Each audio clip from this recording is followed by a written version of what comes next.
时间要拉回到2005年3月11日，在这一刻，郭台铭先生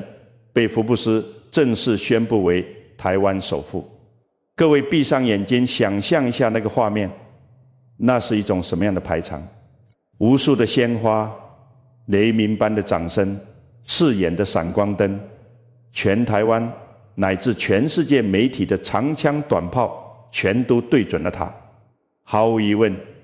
这是他人生的巅峰时刻，也是全台湾瞩目的一刻。一个在商海里摸爬滚打了大半辈子的男人，终于站在了财富金字塔的绝对塔尖。这种世俗意义上的大圆满，这种烈火烹油、鲜花着锦的鼎盛，常人简直难以企及。但你们知道吗？这世间的事啊，往往是太极生两仪，阴阳相报。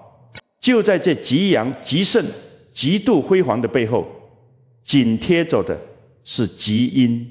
极寒、极度的悲凉。就在福布斯放榜的前一天，也就是3月10日的傍晚，郭台铭先生的结发妻子，陪他从一无所有打下这100亿江山的林淑如女士，因为癌症病逝，享年55岁。各位同修，你们品，你们仔细去品这段历史。一天之差，阴阳两隔，一边是首富的无上荣耀，一边是亡妻的凄凉葬礼，一边是全天下的恭贺，一边是刻骨铭心的丧妻之痛。这两种完全极端、完全对立的能量场，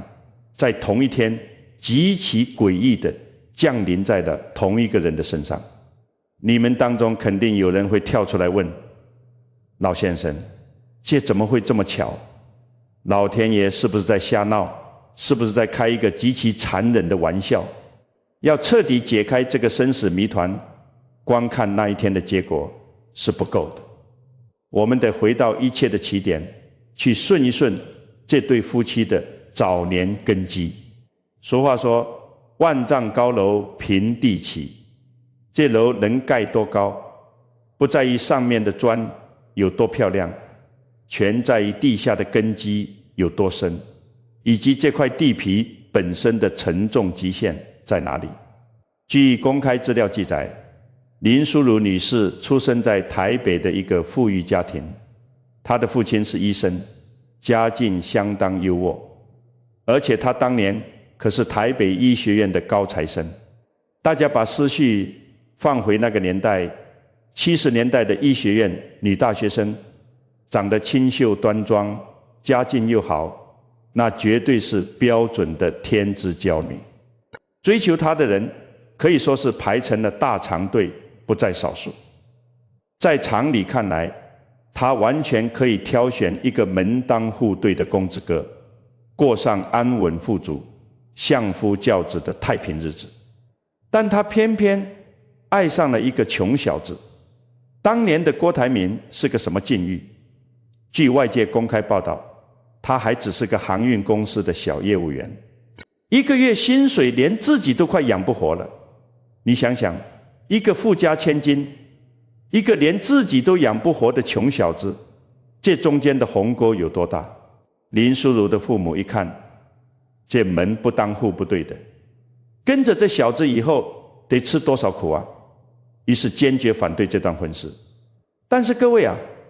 缘分和业力这种东西，一旦牵扯上了，那是9头牛都拉不回来的。这在佛家叫做什么？叫做宿世因缘，业力牵引。不管前路是火坑还是蜜罐，她就是义无反顾地嫁了过去。这结婚结得有多寒酸呢？没有风光的婚礼，没有昂贵的钻戒，什么虚头巴脑的仪式都没有，只有2颗年轻的心。但是生活绝对不是你们年轻人爱看的那些偶像剧。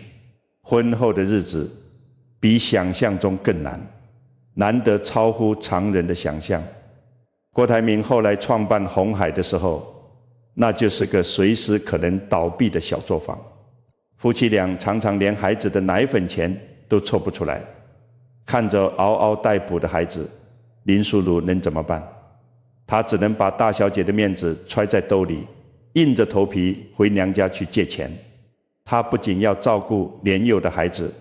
还要一边支撑丈夫那个风雨飘摇、随时可能倒闭的小工厂。你们知道这样的日子她过了多久吗？不是3年，不是5年，是整整30年。各位同修啊，30年是个什么概念？那是接近1万个日日夜夜，那是把一个女人最美好的青春、最宝贵的精气神，一丝一毫、一滴一滴全部榨干的30年。这30年里，她没有想过一天轻浮，每天睁开眼睛就是债务、订单、员工、工资、孩子的学费、丈夫的焦虑。她就像一个陀螺，被一根叫做责任的鞭子抽打着，一刻不停地转了30年。等到丈夫终于在商海中杀出一条血路，登顶成为台湾首富，这巨大的财富金字塔终于建成了，她却连一天福都没来得及享，就匆匆地走了。我身边很多香港和台湾的老辈人，听完这个真实的故事，都会连连摇头叹气，最后无奈地说上一句：有福没命享啊。听到这里，各位脑子里肯定有个大大的问号在盘旋。有福没命享，这句话听起来像是一句充满了宿命论的无奈感慨，像是老百姓茶余饭后的闲话。但你们错了，在易经八字的庞大学问体系里头，这绝对不是一句废话，它其实有非常精密、非常严密，甚至可以用现代能量学来解释的清晰逻辑。这背后牵涉到一个极其核心、极其要命的命理概念，大家一定要竖起耳朵听好。这4个字叫做财多身弱。什么叫财多身弱？这4个字可以说是千百年来无数英雄豪杰、商贾巨富最终饮恨西北的根本原因。老头子，我怕你们听不懂那些干支五行的专业术语，我用一个最简单、最生活化的比喻，你一听就透了。比方说，有一棵小树，它长在一片非常贫瘠的土地上，这地方没水没肥，日子过得苦一点。但这棵小树为了活下去，它拼命地把根往泥土深处扎。在这个贫瘠但相对平稳的环境里，它反而能维持住微弱的生机，慢慢活下来。这就好比林淑如女士在那艰难熬过来的30年，虽然苦，虽然累，但处在一个扛得住的动态平衡里。可是如果突然有一天，有个好心人为了让这棵小树瞬间长成参天大树，直接在它的根部给它堆上了几百斤、几千斤的烈性肥料，你猜会怎样？这棵小树不但不会长得更好，反而会在极短的时间内被这高浓度的肥料直接烧死。为什么？因为它的根系太弱了，它底层的吸收系统根本承受不了这么庞大的养分。你们要明白，养分本来是好东西，财富本来也是好东西，但在天道的法则里，当外界给予你的能量远远超过了你自身所能承受的极限时，这养分就瞬间变成了致命的毒药。我们把这个道理放到八字命理中来拆解。在四柱八字的系统里，日主代表我们自己，代表我们的身体、元气、精神、意志，以及我们承载外物的能量场。而财星代表什么？不仅代表财富、资产，对于女性的命局来说，有时也代表丈夫的事业运势、物质世界的丰富程度。这世上有些人的八字格局天生就是身弱的底子，意思是代表他本人的日主的五行力量不够强，身符他的印星和比劫比较少。但是呢，他命局里的财星却异常旺盛。这种格局的人在艰难创业吃糠咽菜的时候，命局里的财星虽然存在，但它处于一种休眠或者是微弱运作的状态，并没有被大运和流年完全引动。在这个时候，他的身体反而能够维持一个极其脆弱的平衡。这就好比那个小作坊时期，丈夫虽然辛苦欠着债，但财富的体量还没有大到形成巨大的能量冲击的地步。可是一旦大运交接，丈夫突然暴富，各位要知道，那不是几万几十万的钱，那是100亿级别的极其庞大的财富磁场。这股能量遮天蔽日的压过来，身弱的人就像那棵可怜的小树，他的神识，他的肉身根本承受不住这股巨大的磁场。就好比你把一个原本只能承受220伏电压的家用小灯泡直接插到了高压电网上，结果只有一个，那就是砰的一声，灯丝瞬间烧断。于是健康运势就会在极短的时间内被这股庞大的业力直接压垮，甚至导致肉身的灰飞烟灭。所以你们现在再回过头去读易经，易经的坤卦象传里有句被无数人挂在嘴边，却没几个人真正懂得千古名言：地势坤，君子以厚德载物。老头子，我问你们，这个德字到底怎么解？难道仅仅是教你们去做个好人，去马路上扶老奶奶过马路吗？错了，那是小孩子过家家的理解。这里的德字在义理的最高维度，讲的是你身心的厚度，讲的是你的生命能量场能不能承载得住外来的物质，讲的是你面对诱惑、压力、财富时能不能如大地一般岿然不动，讲的是你到底兜不兜得稳。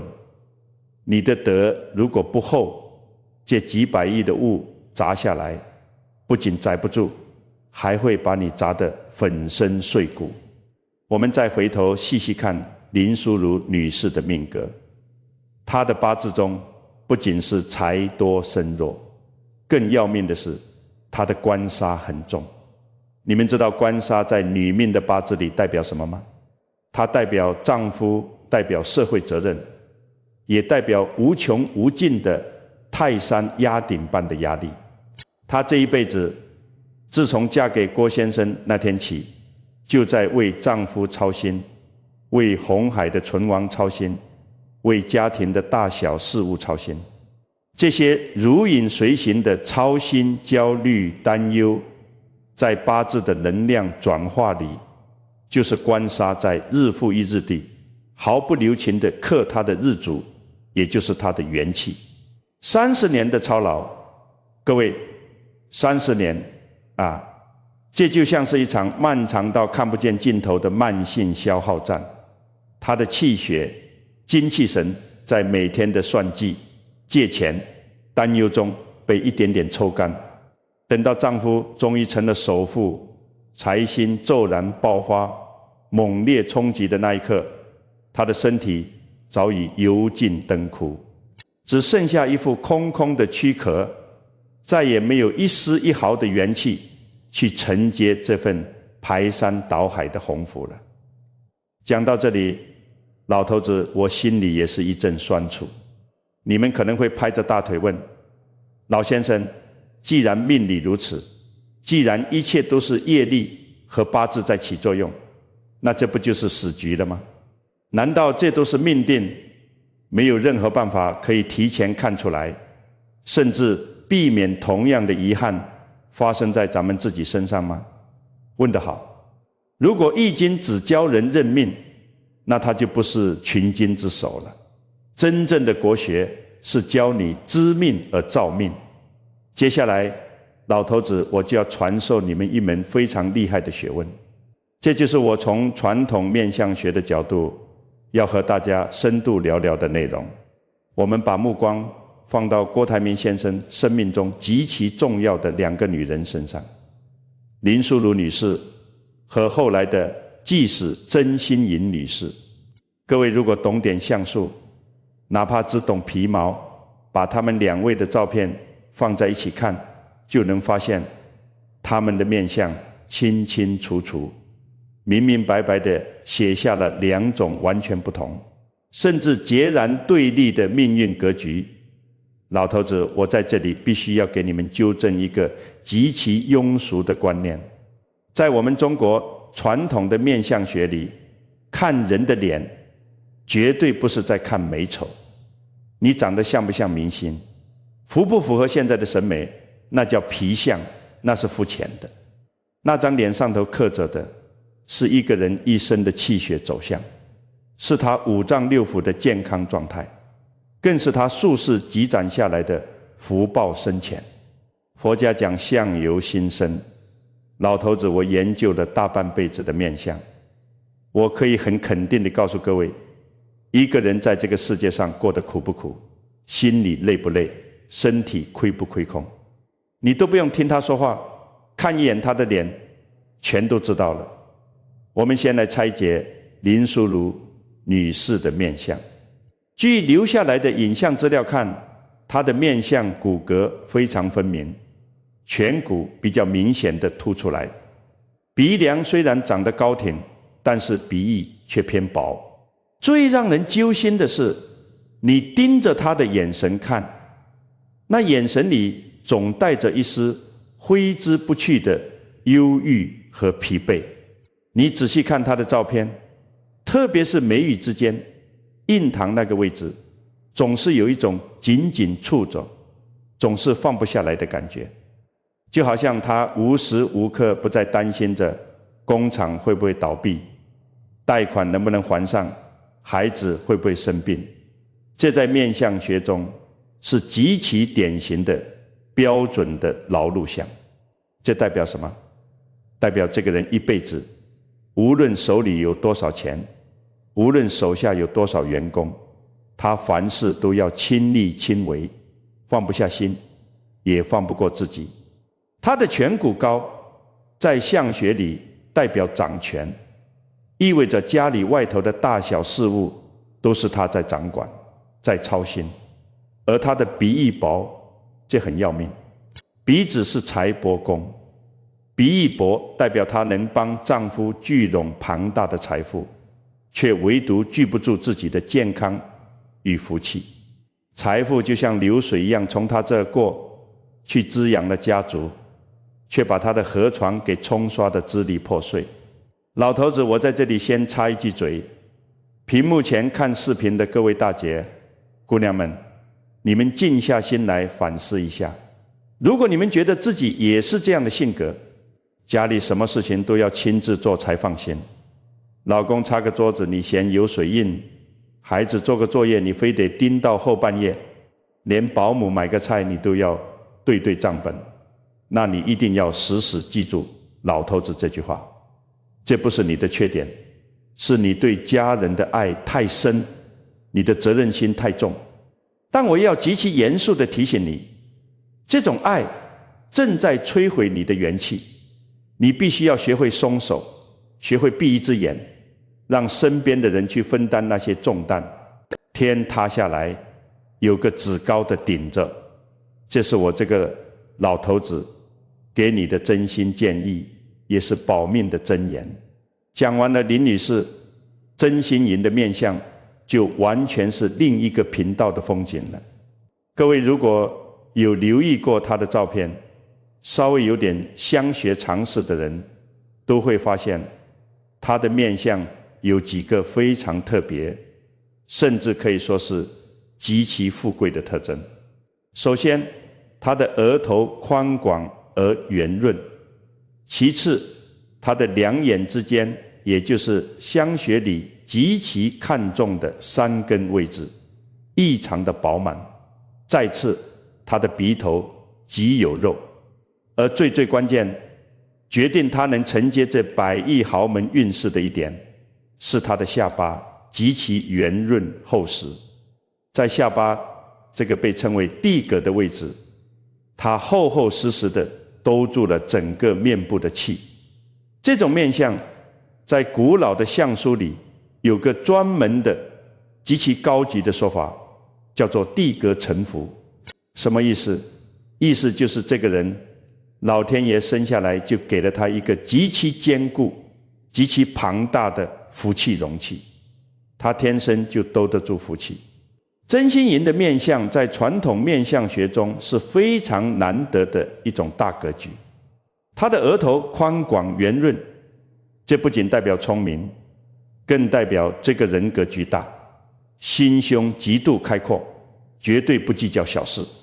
她绝对不会因为丈夫事业上的大风大浪而在家里一惊一乍，自己吓自己。很多人以为面相是迷信，那是因为他们不懂中医，不懂人体科学。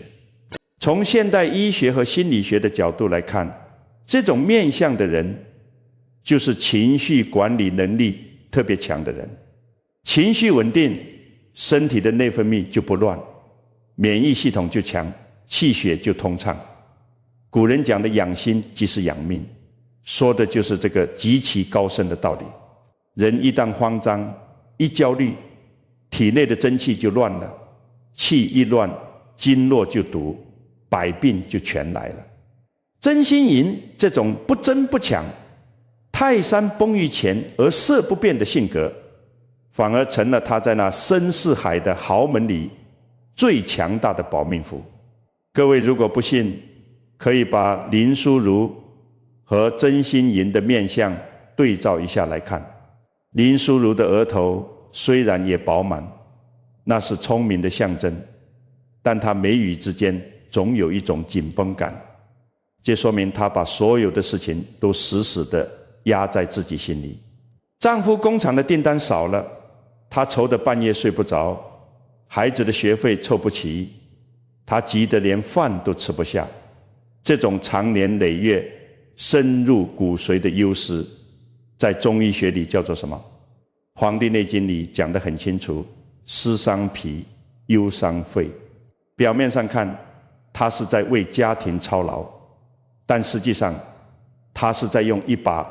无形的刀，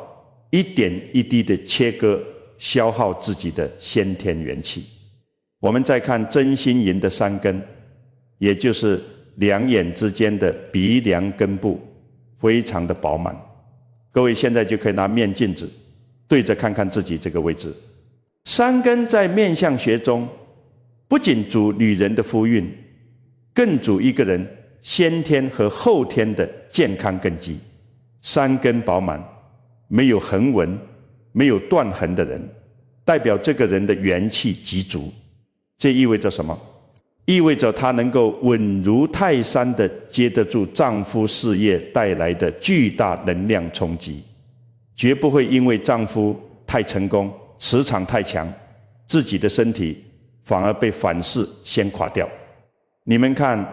这和前面讲的身弱之人的情况刚好是截然相反的。林女士是丈夫越成功，财富越多，她的身体越撑不住；而曾女士是丈夫越成功，她反而越能稳得住阵脚。接着往下看，她的鼻头极为有肉，鼻子在面相中叫做财帛宫，鼻头有肉代表能聚财，但对于豪门的主母来说，聚的不仅仅是钱，更是家运，是家族的凝聚力。更重要的一点，也是面相学的收官之处，就是真心银面相中的下巴这个位置。在面相学中，下巴叫做地阁，它是管一个人晚年运势、子孙缘分和福气深浅的关键部位。他的下巴圆润厚实，这在古书中有个极其高级的评语，叫做地阁朝元。意思是这个人到了晚年，他的福气不但不会像漏斗一样散掉，反而会像滚雪球一样越聚越厚，日子越过越稳当，越老越有福。各位可以闭上眼睛想象一下，把面相中的地格想象成一个装水的碗。现在很多女孩子为了追求所谓的小 V 脸，去把下巴削尖，下巴尖削的人就像一个没有底的漏斗，老天爷就算倒进去再多的浮水，也是哗啦一下全漏光了。这就是为什么有些人在面相上被铁口直断为晚年孤苦，老无所依。而真心银的地格就像一个又大又深稳稳当当的聚宝盆，老天爷给的福气他全稳稳当当地接住了，一滴都没漏。这也就是面相学里讲的最实在最透彻的一句话。老头子，我希望你们把这句话刻在脑子里。算命不是看你命里有没有福，而是看你这双手、这张脸、这副身子骨能不能兜得住这泼天的富贵。回看林淑如女士，她用尽了自己的一生，耗干了所有的心血，帮丈夫打下了这100亿江山。但极其可惜的是，她的气血被漫长的岁月和无尽的焦虑耗干了，这只承载生命的碗彻底端不住了。这说起来真的是一曲令人扼腕叹息的悲歌，但这其中没有谁对谁错，只有因果规律在冷冰冰的运转。但是各位千万不要听到这里就觉得绝望。相术里有一条至高无上的准则，面相是活的，是会随着心境改变的。气血充足了，心念转变了，脸颊自然就会饱满起来。你若是每天开怀大笑，心宽似海，你的地格也会跟着圆润起来。所以我常跟你们讲，相由心生，这4个字绝对不是走江湖的骗子用来糊弄人的玄学，这是实打实的生理学、神经学和全息宇宙学。如果你觉得最近运气不好，照照镜子发现面相有些憔悴晦暗，听老头子一句劝，先别急着花冤枉钱去找什么大师摆风水阵买转运珠，你先老老实实的给我睡几个好觉，把手机关了，少操点没用的心，把紧皱的眉头舒展开来，这比什么灵丹妙药、神仙法术都管用。讲完了活人面相里的生死玄机，我们再来往深处走一走，聊聊很多人都非常避讳但又极其重要的学问风水。有人可能会说，郭首富那么有钱，难道在妻子病重的时候或者过世之后，就不能请几个顶级的风水大师布个绝世好局，来弥补一下这份遗憾，庇佑一下家族吗？各位啊，因果业力岂是金钱能买通的？郭台铭先生当年对亡妻的深情，那是毋庸置疑的。为了安葬妻子，他建造了一座极其宏大、极其奢华的家族墓园，取名叫爱物园。据公开报道，这个墓园选址在台湾的三峡，耗资数亿新台币，占地面积极其广阔，里面的建筑设计更是十分考究，可以说是穷极了人工之巧。园中绿地如茵，不仅建有庄严肃穆的家族祠堂，还专门为林淑如女士铸造了铜像。从这些砸下重金的细节里，你能深切地感受到郭台铭对发妻的那份深情，那确实不是几句言语能够表达的。但是天道循环，总有为缘。但这爱物园在建造期间，却并没有想象中的那么顺利，反而曾经引发过不小的社会争议。据当时的媒体报道，当地的居民和一些环保团体因为土地产权的归属问题，以及大型工程带来的水土保持问题，对这个项目提出了不少质疑，甚至发生过极其激烈的抗议活动。双方的矛盾一度闹得很大，社会舆论沸沸扬扬。古人讲入土为安，老头子，我问你们，这个安字怎么解？它不仅仅是指逝者的肉身被深埋地下得以安息，它更深层的含义是包含了周边环境的绝对安宁，是磁场的和谐，是阴阳交汇处的平静无波。如果一个墓园不管它修得多么金碧辉煌，因为外界的各种纠纷闹得沸沸扬扬，天天有人在外面拉横幅抗议，媒体天天在报纸上口诛笔伐，这在风水的深层逻辑上就叫做气不宁。气一旦不宁，磁场就陷入了混沌。气不宁，则后代的家运就如同行驶在狂风巨浪中的小船，极容易起波澜。家族的庞大事业也极其容易生出各种不可预测的变数。近代的风水祖师爷郭璞，在他那本被奉为堪舆界圣经的藏书里，有一句极其经典的话：气乘风则散，借水则止。古人认为，好的风水必须要做到长风聚气，但是今天老头子我要给你们点破一层窗户纸。这风水学里的气，绝对不仅仅是地理上的风向、水流、山脉走向，在更高的维度上，它更是人心上的气。人心向背才是最大的风水。如果一件本来是寄托哀思、慎终追远的好事，变成了社会争议的焦点，变成了怨气聚集的漩涡，那么周围的磁场自然就不会平静。这种人心上业力上的不平静，某种程度上必然会沿着血脉的连结，影响到家族后人的发展和运势。老头子我在这里聊这些，只是为了让大家从传统文化、从天人合一的角度，去更深刻地理解人与环境、人与社会的关系，绝不是对任何人的家族进行恶意的评判。这一点请各位同修一定要明白我的苦心。故事讲到这里，其实已经不单单是别人家的八卦了。林淑如女士和曾心莹女士，她们各自走完了，或者正在走着自己的人生路，她们都是值得尊敬的人。林淑如用30年的青春、血泪和健康，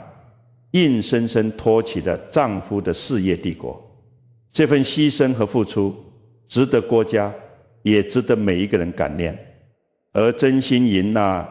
犹如定海神针般的面相格局，让她能够稳稳地接住丈夫事业巅峰期这股极其庞大的福气。这两段人生，这两种命运，根本没有谁对谁错的分别，他们只是在天道的大画卷上，生动而残酷地呈现了传统命理学中两种截然不同的人生轨迹和宇宙法则。